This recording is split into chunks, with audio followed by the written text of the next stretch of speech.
Support Narrative's independent journalism at patreon.com/narrative and check out our podcast wherever you get your podcasts. And don't forget to subscribe and download.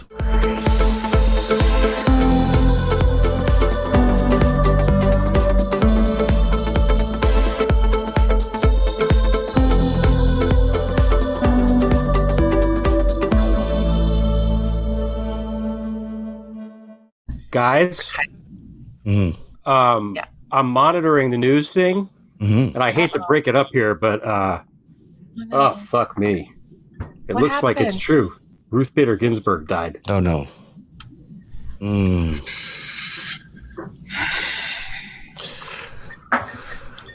Whoa. Yeah, Well- per NPR. I'm not saying it's wrong, but I'm just going to pull up some news sources here just to see. No, that's why I've been quiet for the last few minutes. I'm reading the comments down below. I mean, and it's going to complicate things dramatically heading into this election. But still, I don't think he's got enough, power there. But let's just celebrate a woman's life who's incredible. I mean, Ruth Bader Ginsburg was just a beacon for humanity in every way. I think that you can't separate the evolution of women's rights in this country from this woman. She was the single-handedly helped women come to equality in America, and what a remarkable person, a remarkable presence, and who's always had such a way of handling people with power. That didn't mean she had to be exactly like them. She was just able to, in an understated way, make people understand how powerful she was and how she needed to be listened to. She didn't need to imitate or stop being a woman in order to be powerful.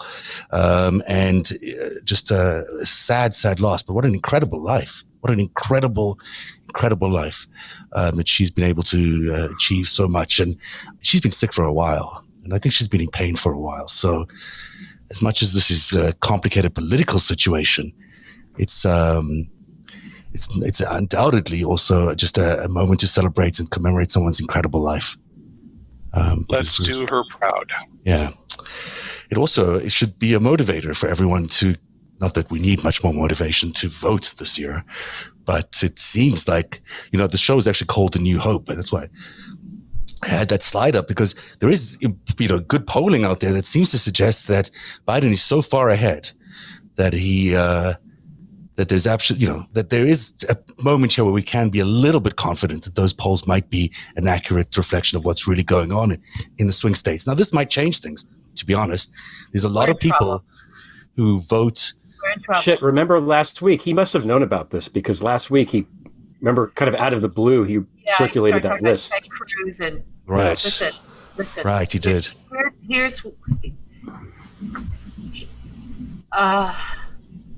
I think this is a very good time for everybody to really listen to the words of the greats, the historical greats of peaceful protest, and learn why you must be peaceful. If they're going to jam somebody through before this election or during the transition, Mitch McConnell will do it. He will do it. Yeah. And Yeah. it will upset everyone on a level that our reaction must be massive numbers and all of it peaceful. All of it peaceful. There's no greater force in the world than a peaceful demonstration. No greater force in the world than that. No army can topple that. No Bill Barr, Eric Prince merging of their horseshit, which has been going on as well. And it's about time we start covering that as well and just be brave and talk about what's really been going on with those two individuals. There's a reason why we cover them the way we do. But everybody needs to study that. You need to really study why we must be peaceful and show our numbers in incontrovertible numbers. Well, it's going to be interesting to see what happens. I mean, it's certainly that's the thing to do. Look, they can't. They're going to try to ram somebody through, and I'm sure that everybody watching this is freaking out because I think we're all sort of inwardly freaking out. If we can get back the Senate and the House, we can do a lot of things. We can put 11 there, and LB, Kavanaugh is not long for that court. Kavanaugh perjured himself. We're gonna get rid of that motherfucker. We really are. There's a lot that's going on. There's a lot that the people here on this screen and our folks that we're associated with and the people that we know about, that we just know what they're doing. I just want you to know everyone out there, there are a lot of people working really diligently, very, very hard, putting everything they have. We have given up our lives, some of us for 4 years now, and there's a whole new big force of people who are doing it this last few months and are going to keep doing it. Yes. This is it. We are all in on saving this nation from these criminals. We've got a statement from John Roberts, which I can go ahead, Eric, I'll read it right afterwards. Go ahead. 4 years ago, when this happened and surprised everyone in the intelligence community and surprised the world, I knew that this nation was in trouble, and I know that this fight was going to go all the way to the end. And our fight collectively right here has been to wake people up to that. Yeah. And they may wake up in the most cold shower of ways, but this has always been a fight for this republic. And now the battle is joined. Yeah, we must be peaceful. I mean, I know we can all envision the dance that Mitch McConnell is doing right now. That horrible, wretched man. That wretched human being. And the way to stop him is to show our numbers and peaceful.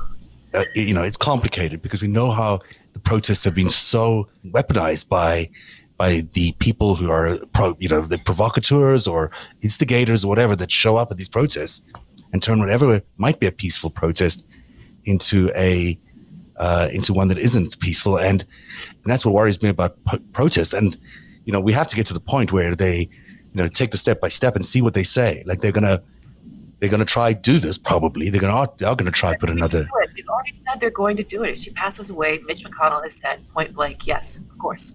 Mm-hmm. Not without hesitation. Well, they. How did she die? Do we have any details on the like? They just decided on treason a long time ago. Friend had. She died in her home in Washington, surrounded by family. So it sounds like it was just the complications of the cancer that she had, which I think was pancreatic cancer. John Roberts said, "Our nation has lost a justice of historic stature. We at the Supreme Court have lost a cherished colleague. Today we mourn, but with confidence that future generations will remember Ruth Bader Ginsburg as we knew her, a tired and resolute champion of justice." So it's Justice John Roberts, the Chief Justice of the Supreme Court. She, in the 1970s, she was a real. She changed things. She changed everything about women's rights in the 1970s. It was, I haven't spent enough time studying this in detail, but what I do know is that I don't feel like the strides that women's rights made in the 1970s and onwards were largely due to her diligence around that. And it's just so sad to see someone with such a resolute attention to these kinds of things pass, because we don't have that many champions around anymore inside the system, and it's going to be really sad not to have Ruth Bader Ginsburg there to balance out this court. The prospect of a conservative leaning court is just is horrible. It's just too much for many of us to bear, because we've all fought so hard for every liberal stride we've gotten. Everything that we've gotten in the last 100 years in terms of rights, whether it's gay rights or women's rights or race rights, those things have all come because of there's been balance and because there's been liberal people on that court and democratic people on that court. And if that isn't there anymore, all bets are off. And if democracy isn't functioning the way we expect it will function, then it becomes even more difficult for us to find a way to get that change.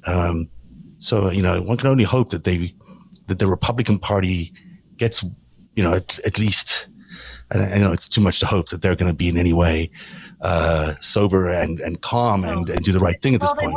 This is what they've wanted. Yeah. They've been celebrating this. She's going to die. We're going to get this. That's why they stick with him. Yeah. I'm sorry. I want to bring up. There is a sickness in this nation with masculinity, and I know you reacted to that, Sam, but it is true. They're coming for our rights, yes, and the progress, yes, but they're coming for my body and my daughter's body. They're coming for our bodies. They're not even being subtle about it. If there's any news story that should give us hope, it's about. Yeah, try to imagine, because these are three beautiful men here that I spend time with, everybody. I cannot tell you how great these men are and how much time we're on the phone together and how supportive you are of me. And maybe I'm just vulnerable right now because I'm going through some health stuff that is about being a woman. But, I need you guys to get these other men out of our bodies. I don't know that you can imagine what that's like to be told you don't have a right to your body. To your own body. That's what they're going to come for first. It's time we talk about it. You gotta stop failing us. You gotta stop. Who's failing you? This whole fucking country is failing women. The strides that we make, we have to fight for them. Ruth Bader Ginsburg just passed. She was a warrior for us, kind of alone. Against what? Against what? Against the men and women who joined with them, keeping us from having equal pay, equal rights, right to our own bodies. Can you imagine what that's like? No, I can't. Some of that. No, it's time to start imagining it. It's time to start. Imagine it. Imagine it being you. Your reproductive rights. This is the 100th year anniversary. Go ahead. What were you going to say? No, it's okay. It's just the equal pay thing, really. It's outrageous. This is the 100-year anniversary of suffrage. Good point. Yeah. Women have only been able to vote in this country for 100 years, which is insane to me, right?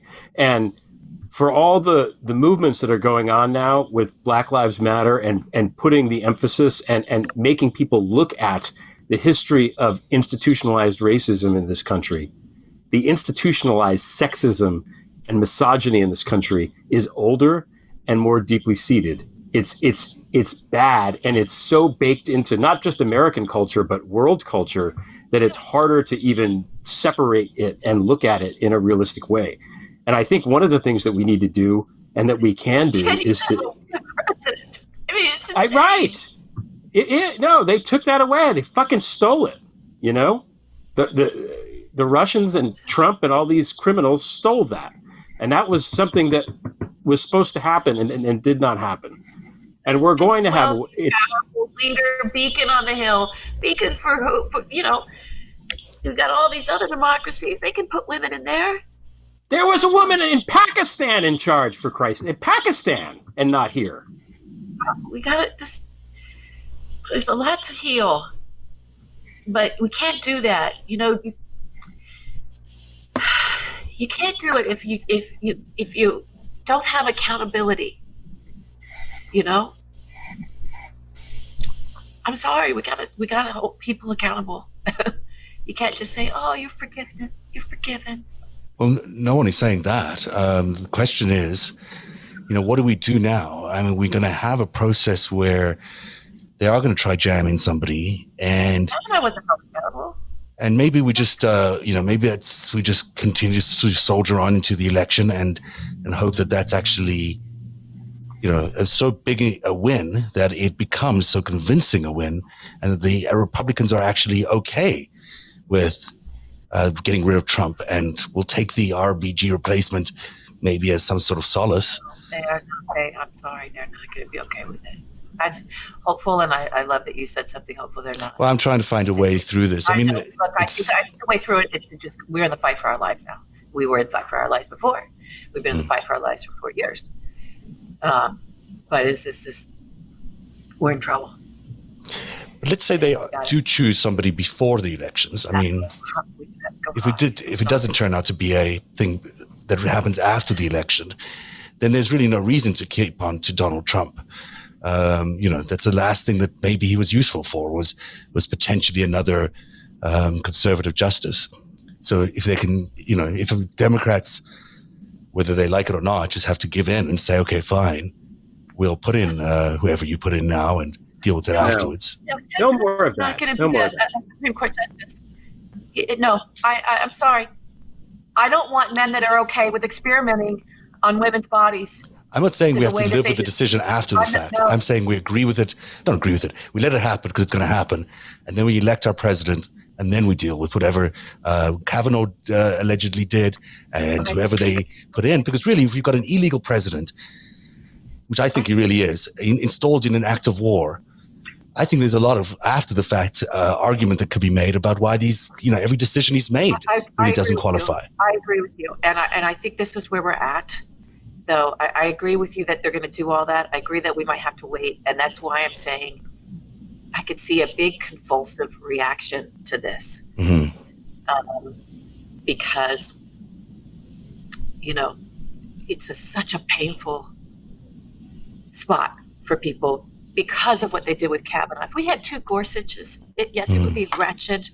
But because of what the Kavanaugh thing really was, which was about inflicting a lot of pain, it was traumatizing, and it's what an abuser does, right?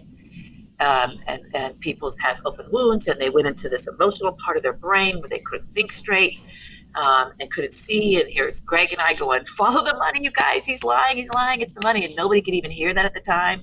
Nobody could even process it because people were just flailing, right?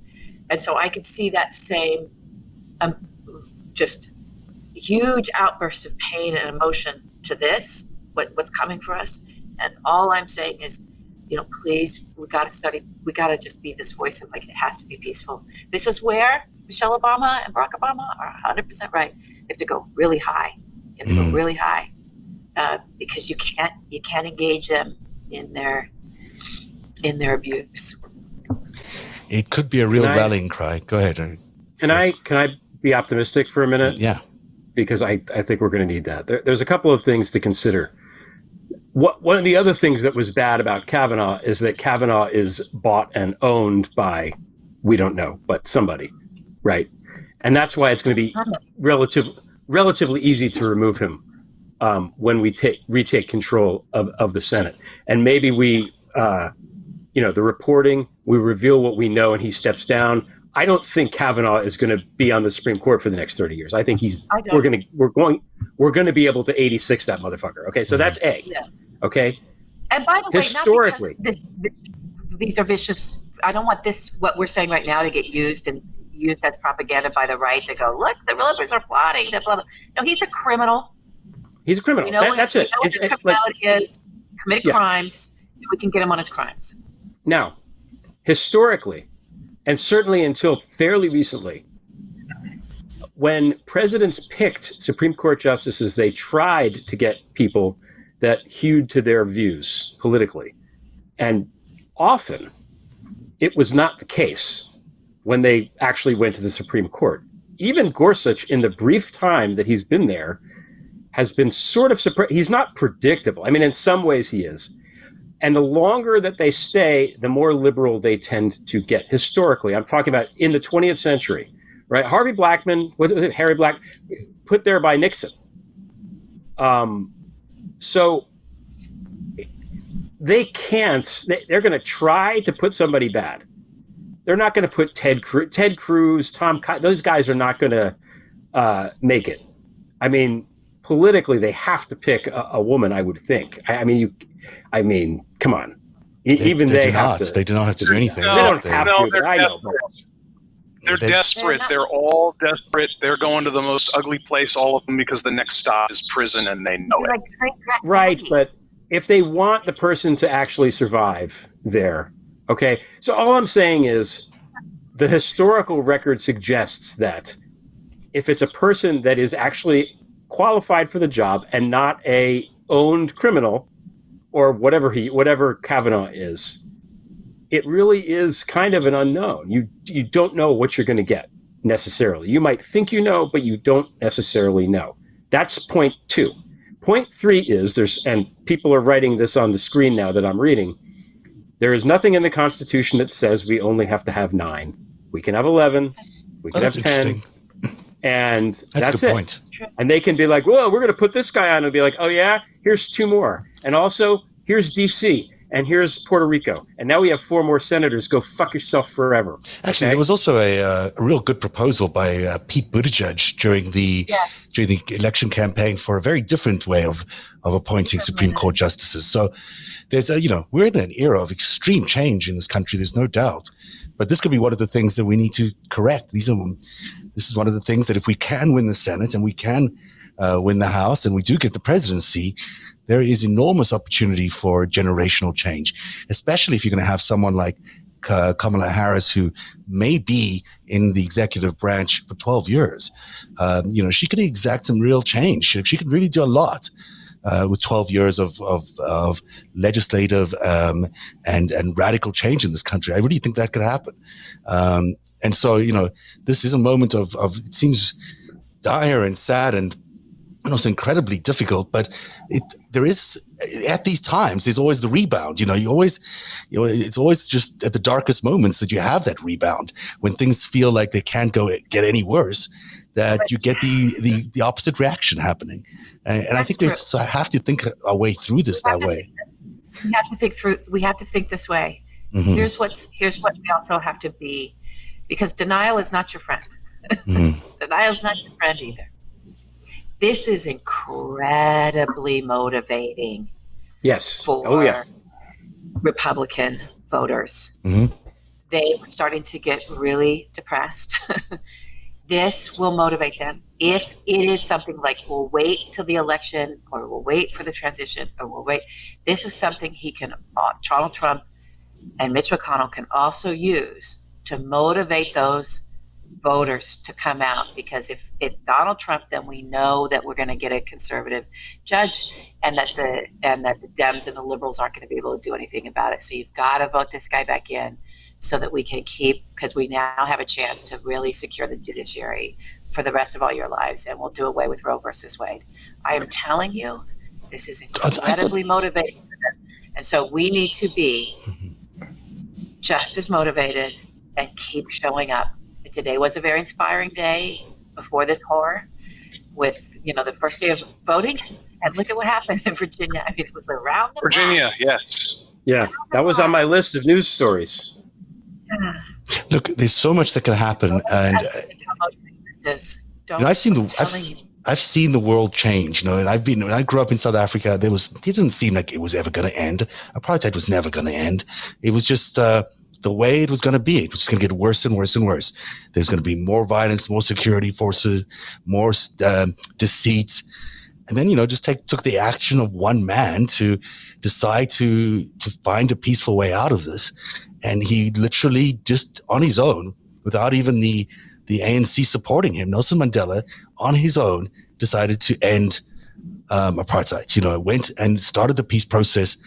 People at the ANC were really opposed to it. They really thought it was a bad idea. They thought he was giving in, that he was, just turning on them. And in reality, he walked out of that prison and he was able to find a way out of this and turned around history. I mean, we do not feel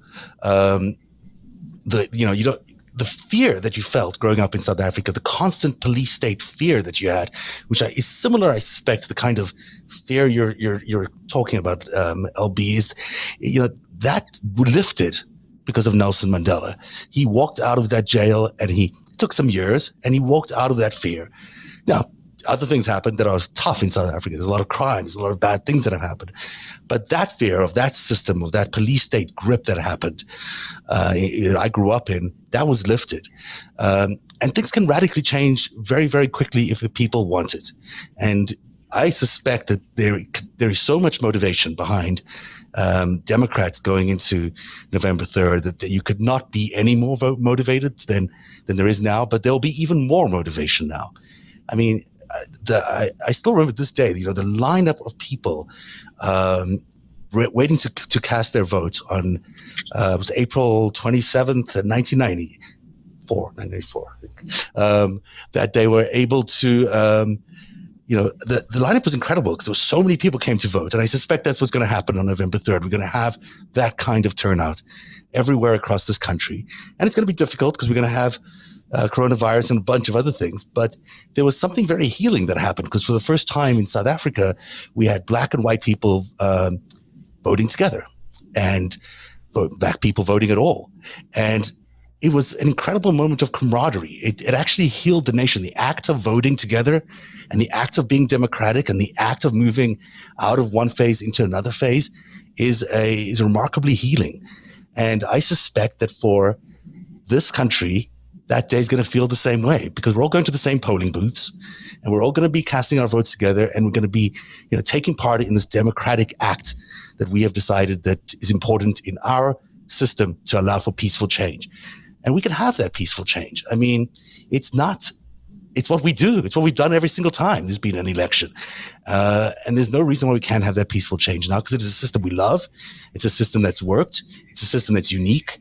And it's a system that's allowed us to be free and free of violence and free of a lot of other things and generally progress in so many ways that there's no reason why that's not going to happen on November 3rd. We just have to march into that day with so much conviction and make sure that everyone shows up. And I think that there's a lot of healing that will come in that day because that's how we resolve conflicts. That's how Americans resolve our conflicts. That's how we resolve our differences. That's what we decided to do. So, I just feel more hopeful than you do, but I don't feel like I just don't feel like this is just another thing we have to deal with. It's really sad because she was incredible. She was an incredible beacon for everyone. But we need more people like her and we need more young women like her, and we need women to have greater control and more power in our world, and that's already happening. So let us in. Sorry, we're not sitting on the. So let us in. Yeah, we're trying to get in. We're striving for all of that. We need your support. We need you guys to back us up. We need to. Maybe you don't make as much money because all of a sudden we're making the same amount of money. You think they're going to pay us more or you less? So it doesn't matter. It should be the same regardless. You got to back us. You got to have our backs. Let us in. Let us into leadership. Everybody go vote. Everybody find out. Check your registration. I am going to put. We're going to have to go because it's Rosh Hashanah. And one quick thing. I mean, isn't it? It seems so. There seems to be some meaning in the fact that we found out about this at here in the East Coast at sundown on Rosh Hashanah. Right. There seems to be some. There's a lot of metaphysical stuff. Mm-hmm. I don't know. Here's what we're going to do. I'm going to put on my Twitter homepage. I just haven't done it yet, but I'm going to go do it right now. I'm going to put a link that we have. All of us have a link it's tracked, so it helps us know how you guys are responding to our calls for you to help Joe and Kamala. I promise you, the money goes. You can see it's there. It goes right into the campaign. They're going to need it for a legal fight. There's going to be the fight of our lives all the way through this election and for weeks afterwards. And that's where that money goes. And we are asking, usually Monday, Wednesday, Friday, we do a big push to ask for money for Joe and Kamala. Just $5, just $10. I'm going to put that link on my homepage. I want you to go to it. And when we are pushing for that, we're pushing that because of this. For this, we need you to help us. And they need our support. They're really good people. Biden and Harris are really good people, and they can lead us forward, and they need your support. I want to say one other thing, that I think women in this country have decided that Donald Trump is not good for them.